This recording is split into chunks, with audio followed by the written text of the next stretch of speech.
ಈ ರೆಸಿಪಿ ನೋಡಿದ ತಕ್ಷಣ ಇದನ್ನು ಮಾಡ್ಕೊಂಡು ತಿನ್ನಬೇಕು ಅನ್ನಿಸ್ತು. ನಿಮ್ಮ ಜೊತೆನೂ ಶೇರ್ ಮಾಡಾಕತ್ತೀನಿ. ನಮಸ್ಕಾರ ರೀ, ಶ್ರಾವಣಿ ಅಡುಗೆ ಮನೆ ಒಳಗೆ ಸ್ವಾಗತ. ನಾನು ರಶ್ಮಿ.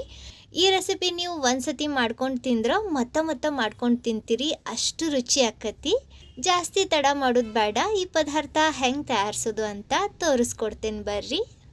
ಈ ಪದಾರ್ಥ ತಯಾರ್ಸಕ್ಕೆ ನಾನಿಲ್ಲಿ 1 ಕಪ್ನಷ್ಟು ಚಿರೋಟಿ ರವೆ ತೊಗೊಂಡಿನಿ. ಬಹಳ ಜಿನಗಿರ್ತೈತೆ ನೋಡ್ರಿ. ನಾವು ಉಂಡೆ ಅದು ಕಟ್ಟಕ್ಕೆ ಯೂಸ್ ಮಾಡ್ತೀವಿ ಆ ರವೆ. ಒಂದು ದೊಡ್ಡ ಮಾವಿನ ಹಣ್ಣು ಪಲ್ಪ್ ತೆಗೆದು ಮಿಕ್ಸಿ ಜಾರ್ ಒಳಗೆ ಗ್ರೈಂಡ್ ಮಾಡ್ಕೊಂಡು ತೊಗೊಂಡಿನಿ. ನೋಡ್ರಿ, ಈ ರೀತಿ ಇದನ್ನು ಪೂರ್ತಿ ಸಣ್ಣಕ್ಕೆ ಗ್ರೈಂಡ್ ಮಾಡ್ರಿ. ಇದ್ರಾಗ ಮಾವಿನ ಹಣ್ಣಿನ ದೊಡ್ಡ ತುಂಡು ಉಳಿಬಾರ್ದು. ಈಗ ಈ ರವೆ ನಾವು ಹುರಿಬೇಕು. ಇದನ್ನ ಹುರಿಯಾಕ ಬಾಳ್ಗ್ಯಾಗ 1 ಚಮಚೆ ಅಷ್ಟು ತುಪ್ಪ ಹಾಕ್ರಿ. ದಪ್ಪನ್ ತಳ ಇರೋ ಬಾಳ್ಗಿ ತಗೋರಿ, ಅಂದ್ರೆ ಇದು ತಳಕ್ಕ ಹೊತ್ತಂಗಿಲ್ಲ. ನಾನಿಲ್ಲಿ ಈ ಅಗಾರೋ ಟ್ರೈಪ್ಲೈ ಸ್ಟೀಲ್ ಕಡಾಯಿ ತಗೊಂಡೇನಿ. ಇದ್ರಾಗ ಈ 1 ಕಪ್ನಷ್ಟು ರವೆ ಹಾಕಿ ಗ್ಯಾಸ್ ಲೋ ಟು ಮೀಡಿಯಂ ಫ್ಲೇಮ್ನಾಗ ಇಟ್ಟು ಹಿಂಗ ಕೈ ಆಡಿಸ್ತಾನ ಹುರಿದ್ ತಗೊಳ್ಳೋಣ. ರವೆ ಚಂದಗ ಬೆಂದು ಘಮ ಬರ್ತೈತ್ ನೋಡ್ರಿ, ಅಲ್ಲಿವರೆಗೂ ಇದನ್ನ ಹುರಿದ್ ತಗೊಳ್ಳೋಣ. ಇದನ್ನ ಹಿಂಗ ಕೈ ಆಡಿಸ್ತಾನ ಹುರಿರಿ, ಅಂದ್ರ ಎಲ್ಲ ಕಡೆ ರವೆ ಈವನ್ ಆಗಿ ರೋಸ್ಟ್ ಆಕತಿ. ಇದು ಹೆಂಗೆ ರೋಸ್ಟ್ ಆಗತ್ತೆ ನೋಡ್ರಿ, ಹಂಗೆ ಕ್ರಮೇಣ ಇದ್ರ ಕಲರ್ ಒಂದು ಸ್ವಲ್ಪ ಚೇಂಜ್ ಆಕ್ಕೊಂತ ಬರ್ತೈತಿ. ನೀವು ಇಲ್ಲಿ ಗಮನಿಸ್ತಿರ್ಬೋದು ನೋಡ್ರಿ, ಇದು ಒಂದು ಸ್ವಲ್ಪ ಲೈಟಾಗಿ ಹೊಂಬಣ್ಣಕ್ಕೆ ಬರಾಕತೈತಿ. ಇದಕ್ಕಿಂತ ಜಾಸ್ತಿ ಇದನ್ನು ಹುರಿಬ್ಯಾಡ್ರಿ. ಈ ರೀತಿ ಘಮ ಬರೋವರೆಗೂ ಇದನ್ನು ಹುರಿದ್ಮ್ಯಾಗ ಈಗ ಇದ್ರಾಗ ಗ್ರೈಂಡ್ ಮಾಡಿಟ್ಟಿರೋ ಮಾವಿನ ಹಣ್ಣಿನ ಪಲ್ಪ್ ಹಾಕ್ರಿ. ನೋಡ್ರಿ, ಈ ರೀತಿ ಇದು ಉದುರಾಗಬೇಕು. ಈಗ ಗ್ಯಾಸ್ ಲೋ ಫ್ಲೇಮ್ನಾಗಿಟ್ಟು ಇದ್ರಾಗ ಗ್ರೈಂಡ್ ಮಾಡಿರೋ ಮಾವಿನ ಹಣ್ಣು ಹಾಕ್ರಿ. ಮಿಕ್ಸಿ ಜಾರ್ನಾಗ ಒಂದು ಸ್ವಲ್ಪ ಪಲ್ಪ್ ಉಳಿದಿರ್ತೈತೆ ನೋಡ್ರಿ. ಇದ್ರಾಗನ ನಾನು ಇಲ್ಲಿ 1 ಕಪ್ನಷ್ಟು ನೀರು ಹಾಕಾಕತ್ತೀನಿ. ಇದನ್ನು ಚಂದಗ ಕಲಿಸ್ಕೊಂಡು ಈ ನೀರು ನಾವು ನೆಕ್ಸ್ಟ್ ಯೂಸ್ ಮಾಡಬೇಕು. ಇದನ್ನು ಸೈಡ್ ತೆಗೆದಿಡ್ರಿ. ಈ ನೀರು ನೆಕ್ಸ್ಟ್ ನಾವು ಈ ರವೆ ಒಳಗೆ ಹಾಕಬೇಕು. ಮುಂಚೆ ಈ ಪಲ್ಪ್ ಕಲಿಸ್ಕೊಂಡು ತಗೊಳ್ಳೋಣ. ಇದನ್ನು ರವೆ ಒಳಗೆ ಈ ರೀತಿ ಚಂದಗ ಕಲಿಸ್ಕೊಂಡು ತಗೊಳ್ಳೋದ್ರಿಂದ ರವೆ ಒಳಗೆ ಮಾವಿನ ಹಣ್ಣಿನ ಫ್ಲೇವರ್ ಹಿಡಿತೈತಿ. ನೋಡ್ರಿ, ಈ ರೀತಿ ಇದನ್ನು ಚಂದಗ ಕಲಿಸ್ಕೊಂಡ್ಮ್ಯಾಗ ಈ ಮಿಕ್ಸಿ ಜಾರ್ ಒಳಗೆ ಹಾಕಿರೋ ನೀರನ್ನು ಹಾಕಿ ಇದನ್ನೆಲ್ಲ ಒಂದ್ಸತಿ ಕಲಿಸ್ಕೊಂಡು ತಗೋರಿ. ಈಗ ಸದ್ಯ ನಮಗಿದು ಒಂದು ಸ್ವಲ್ಪ ಗಂಟು ಅನಿಸ್ತೈತಿ, ಆದರೆ ಇದನ್ನು ನೀವು ಹೆಂಗೆ ಕಲಿಸ್ತೀರಿ ನೋಡ್ರಿ, ಹಂಗೆ ಇದು ಸ್ಮೂತ್ ಆಕತಿ. ನೋಡ್ರಿ, ಈ ರೀತಿ ಇದನ್ನು ಪೂರ್ತಿ ಕಲಿಸ್ಕೊಂಡ್ಮ್ಯಾಗ ಈಗ ಇದ್ರಾಗ ಅದೇ ಸೇಮ್ ಕಪ್ನಿಂದ ಅರ್ಧ ಕಪ್ನಷ್ಟು ಹಾಲು ಹಾಕ್ರಿ. ಇದು ಆಪ್ಷನಲ್ ಐತಿ, ನೀವು ಬೇಕಂದ್ರೆ ಹಾಲಿನ ಬದಲಿ 1.5 ಕಪ್ನಷ್ಟು ನೀರು ಹಾಕ್ಬಹುದು. ಆದ್ರೆ ಹಾಲು ಹಾಕಿದ್ರೆ ಏನೈತೆ ನೋಡ್ರಿ, ನಾವು ತಯಾರ್ಸಕತ್ತಿರೋ ಪದಾರ್ಥ ಇನ್ನೂ ರುಚಿ ಆಕತಿ. ಅದರಿಂದ ನಾನಿಲ್ಲಿ ಒಂದು ಅರ್ಧ ಕಪ್ನಷ್ಟು ಹಾಲು ಹಾಕಾಕತ್ತೀನಿ. ಇವನು ರವೆ ಒಳಗೆ ಚಂದಗ ಕಲಿಸ್ಕೊಂಡು ತಗೊಳ್ಳೋಣ. ಈ ಸ್ಟೇಜ್ನಾಗ ಗ್ಯಾಸ್ ಪೂರ್ತಿ ಲೋ ಫ್ಲೇಮ್ನಾಗ ಇಡ್ರಿ. ಈ ಥರ ಇದನ್ನು ಕಲಿಸ್ಕೊಂಡ್ಮ್ಯಾಗ ಈಗ ಮುಚ್ಚಳ ಮುಚ್ಚಿ ಇದನ್ನು ಒಂದು 2 ನಿಮಿಷ ಉಗಿ ಮ್ಯಾಗ ಬೇಯಿಸ್ರಿ. ರವೆ ಪೂರ್ತಿ ಬೇಯಬೇಕು. 2 ನಿಮಿಷದ ನಂತರ ರವೆ ಚಂದಾಗ ಬೆಂದಿರ್ತೈತಿ. ನೋಡ್ರಿ, ಇದು ಗಟ್ಟಿನೂ ಆಗೈತಿ. ಇಷ್ಟು ಗಟ್ಟಿ ಆದರೆ ಸಾಕು, ಇದಕ್ಕಿಂತ ಜಾಸ್ತಿ ಇದನ್ನು ಬೇಯಿಸ್ಬೇಡ್ರಿ, ಇಲ್ಲಾಂದ್ರೆ ಇದು ತೀರಾ ಗಟ್ಟಿ ಆಕತಿ. ನೋಡ್ರಿ, ಎಷ್ಟು ಚಂದ ಕಲರ್ ಬಂದೈತಿ. ನಾವು ಇದ್ರಾಗ ಯಾವುದೋ ಫುಡ್ ಕಲರ್ ಹಾಕಿಲ್ಲ, ಬರೀ ಮಾವಿನ ಹಣ್ಣಿನ ಕಲರ್ ಐತಿ. ಇದನ್ನು ಕೆಳಗಿಳ್ವಿ ಆರಿಸಿ ತಗೋಬೇಕು. ಕೆಳಗಿಳ್ವಿದ ನಂತರ ಇದನ್ನು ಈ ಥರ ಒಂದು ಸ್ವಲ್ಪ ಅಗಲ ಇರೋ ಪ್ಲೇಟ್ನಾಗ ಹಾಕ್ರಿ, ಅಂದ್ರೆ ಇದು ಜಲ್ದಿ ಆರ್ತೈತಿ. ನಾವಿಲ್ಲಿ ಮಾವಿನ ಹಣ್ಣಿನ ಗುಲಾಬ್ ಜಾಮೂನ್ ತಯಾರ್ಸಕತ್ತೇವಿ.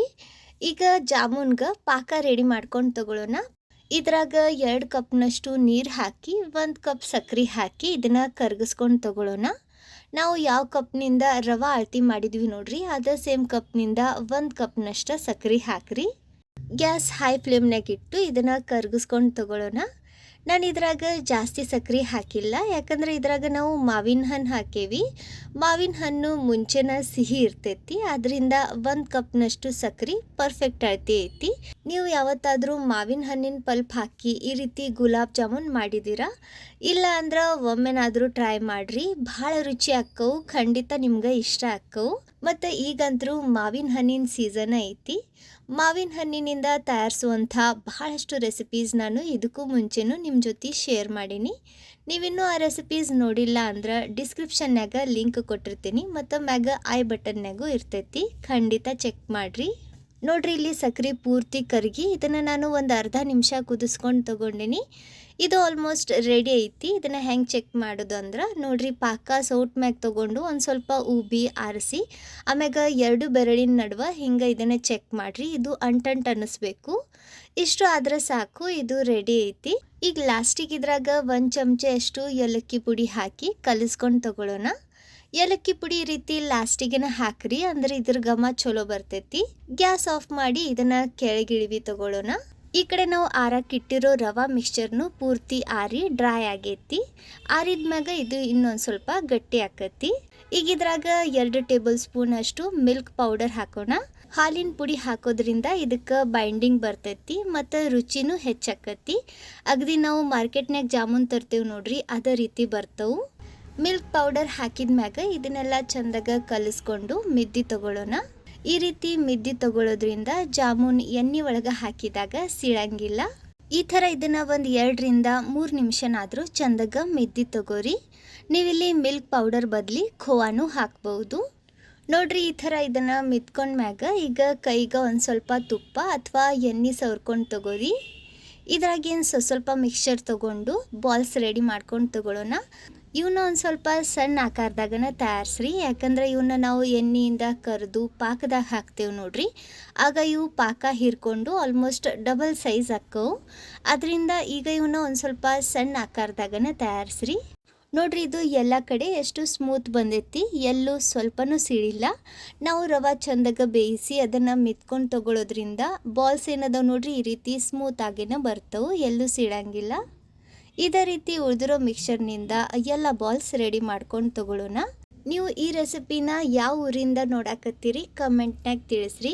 ಹಂಗೆ ನಾನು ಶೇರ್ ಮಾಡುವಂಥ ಈ ರೆಸಿಪೀಸ್ ನಿಮ್ಗೆ ಚಲೋ ಅನಿಸಿದ್ರೆ, ಯೂಸ್ಫುಲ್ ಅನಿಸಿದ್ರೆ ಖಂಡಿತ ಲೈಕ್ ಮಾಡಿರಿ. ಲೈಕ್ ಮಾಡೋದ್ರಿಂದ ನನಗೆ ಮುಂದಿನ ರೆಸಿಪಿ ಶೇರ್ ಮಾಡೋಕ್ಕೆ ಪ್ರೋತ್ಸಾಹ ಸಿಗ್ತೈತಿ. ನೋಡ್ರಿ, ಇಲ್ಲಿ ನಾನು ಎಲ್ಲ ಹಿಟ್ಟಿನಿಂದ ಈ ಬಾಲ್ಸ್ ರೆಡಿ ಮಾಡ್ಕೊಂಡು ತಗೊಂಡೇನಿ. ಈಗ ಇವನ್ನ ಕರಿಬೇಕು. ಇವನ್ನ ಕರಿಯಾಕ ನಾನು ಗ್ಯಾಸ್ ಮ್ಯಾಗ ಮುಂಚೆನೇ ಎಣ್ಣೆ ಬಿಸಿ ಮಾಡಕ್ಕೆ ಇಟ್ಟಿದ್ದೆ. ಎಣ್ಣೆ ಬಿಸಿ ಆಗೈತಿ. ಎಣ್ಣೆ ಚಂದಾಗ ಬಿಸಿ ಮಾಡಿಕೊಂಡು ಆಮ್ಯಾಗ ಗ್ಯಾಸ್ ಮೀಡಿಯಮ್ ಫ್ಲೇಮ್ನಾಗಿಟ್ಟು ಇವನ್ನ ಎಣ್ಣೆಗೆ ಹಾಕ್ರಿ. ಬಾಳ್ಗ್ಯಾಗ ಎಷ್ಟು ಆರಾಮಾಗಿ ಸಾಲ್ತವು ಅಷ್ಟು ಜಾಮೂನ್ ಹಾಕ್ರಿ. ಅದಕ್ಕಿಂತ ಜಾಸ್ತಿ ಅಂದ್ರೆ ಒಂದು ಸತಿ ಬಹಳಷ್ಟು ಜಾಮೂನ್ ಹಾಕಬೇಡ್ರಿ, ಅದರಿಂದ ಎಣ್ಣೆ ಟೆಂಪ್ರೇಚರ್ ಡಿಕ್ರೀಸ್ ಆಗಿ ಜಾಮೂನ್ ಚಂದಾಗ ಫ್ರೈ ಆಗಂಗಿಲ್ಲ. ಇವನ್ನ ಎಣ್ಣೆಗೆ ಹಾಕಿದ ತಕ್ಷಣ ಮುಟ್ಟಕ್ಕೆ ಹೋಗಬೇಡ್ರಿ. ಒಂದು ಸ್ವಲ್ಪ ಹೊತ್ತಾಗಿ ಇವು ಕೆಳಗಿನ ಸೈಡ್ ಬೆಂದು ಒಂದು ಸ್ವಲ್ಪ ಫ್ಲೋಟ್ ಹಾಕವು ನೋಡ್ರಿ, ಆಗ ಇವನ್ನ ಹೊಳಸಿ ಹಾಕ್ರಿ. ಹಗುರವಾದ ಕೈನಿಂದ ಇವನ್ನ ನಿಧಾನಕ್ಕೆ ಈ ರೀತಿ ಹೊಳಿಸಿ ಹಾಕ್ತಾನೆ ಫ್ರೈ ಮಾಡಿರಿ, ಅಂದ್ರೆ ಇವು ಎಲ್ಲ ಕಡೆ ಈವನ್ ಆಗಿ ಚಂದಾಗ ಫ್ರೈ ಹಾಕವು. ನೋಡ್ರಿ, ಎಷ್ಟು ಚಂದ ಕಲರ್ ಬಂದೈತಿ. ನೋಡೋಕ್ಕಷ್ಟ ಅಲ್ಲ, ಇವು ತಿನ್ನಕ್ಕೂ ಭಾಳ ರುಚಿ ಹಾಕವು. ನೋಡ್ರಿ, ಕ್ರಮೇಣ ಇವು ಒಂದು ಸ್ವಲ್ಪ ಡಾರ್ಕ್ ಕಲರ್ ಆಗ್ತಾ ಬರ್ತವು. ಗ್ಯಾಸ್ ಲೋ ಟು ಮೀಡಿಯಮ್ ಫ್ಲೇಮ್ನಾಗಿಟ್ಟು ಇವನ್ನ ಫ್ರೈ ಮಾಡ್ಕೊರಿ. ಈ ಥರ ಒಂದು ಸ್ವಲ್ಪ ಡಾರ್ಕ್ ಬ್ರೌನ್ ಕಲರ್ ಬಂದ್ಮ್ಯಾಗ ಇವನ್ನ ಎಣ್ಣೆ ಬಸ್ತು ತೆಗೆದ್ಬಿಡ್ರಿ. ನೋಡ್ರಿ, ಎಷ್ಟು ಪರ್ಫೆಕ್ಟ್ ಕಲರ್ ಬಂದೈತಿ. ಇವನ್ನ ನೋಡಿದ್ರೆ ಅನಿಸ್ತೈತೇನ್ರಿ ಇವನ್ನ ನಾವು ಮನ್ಯಾಗ ಮಾಡೇವಂತ. ಸೇಮ್ ಮಾರ್ಕೆಟ್ನಾಗ ಸಿಗ್ತಾವೆ ನೋಡ್ರಿ, ಅದೇ ರೀತಿ ಪರ್ಫೆಕ್ಟ್ ಸ್ಮೂತ್ ಟೆಕ್ಸ್ಚರ್ ಬಂದೈತಿ.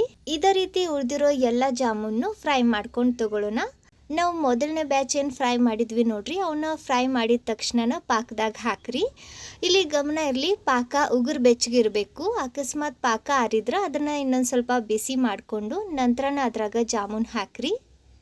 ನೋಡ್ರಿ, ಇಲ್ಲಿ ನಮ್ಮ 2ನೇ ಬ್ಯಾಚ್ನು ಫ್ರೈ ಆಗೈತಿ. ಇವನು ಎಣ್ಣೆ ಬಸ್ತು ತಕ್ಷಣ ಪಾಕದಾಗ ಹಾಕಿ ತಗೊಳ್ಳೋಣ. ಈ ರೀತಿ ಎಲ್ಲ ಜಾಮೂನ್ ಪಾಕದಾಗ ಹಾಕಿದ ನಂತರ ಇವನ್ನ ಹಗುರವಾದ ಕೈನಿಂದ ಕಲಿಸ್ಕೊಂಡು ತಗೋರಿ. 1-2 ರಿಂದ 3 ಗಂಟೆ ಪಾಕದಾಗ ಬಿಟ್ಟು ಇವು ಪಾಕ ಚಂದಾಗ ಹೀರ್ಕೊಂಡ್ಮ್ಯಾಗ ಇವನ್ನ ತಿನ್ರಿ. ಸೂಪರ್, ನೋಡ್ರಿ, ಇವು ರೆಡಿ ಅದವು. ಇವನ್ನ ನೋಡಿದ್ರನ ಬಾಯಾಗ ನೀರು ಬರಾಕತ್ತೈತಲ್ರಿ, ಮತ್ತು ತಡ ಮಾಡಬೇಡ್ರಿ, ಇವನ್ನ ನೀವು ಮನ್ಯಾಗ ಮಾಡ್ಕೊಂಡು ತಿನ್ರಿ. ನೋಡ್ರಿ, ಇದು ಎಷ್ಟು ಪಾಕ ಹೀರ್ಕೊಂಡೈತಿ. ಅಗದಿ ಒಳಗಿನ ತನಕ ಈ ಜಾಮೂನ್ ಪಾಕ ಹೀರ್ಕೊಂತವು. ಸೊ ಇವತ್ತಿನ ಈ ಮಾವಿನ ಹಣ್ಣಿನ ಜಾಮೂನ್ ರೆಸಿಪಿ ನಿಮ್ಮೆಲ್ಲರಿಗೂ ಚಲೋ ಅನ್ಸೈತೆ ಅನ್ಕೊತೀನಿ. ರೆಸಿಪಿ ಚಲೋ ಅನ್ಸಿದ್ರೆ, ಸ್ವಲ್ಪರ ಯೂಸ್ಫುಲ್ ಅನ್ಸಿದ್ರೆ ಲೈಕ್ ಮಾಡಿರಿ. ಭೇಟಿ ಆಗೋಣಂತ ಮತ್ತೊಂದು ಹೊಸ ರುಚಿಯಾಗಿರೋ ಇನ್ನೋವೇಟಿವ್ ರೆಸಿಪಿ ಜೊತೆಗೆ. ಅಲ್ಲಿವರೆಗೂ ನಕ್ಕೊಂತಿರ್ರಿ, ತಿನ್ಕೊಂತಿರ್ರಿ, ಖುಷಿಯಾಗಿರ್ರಿ.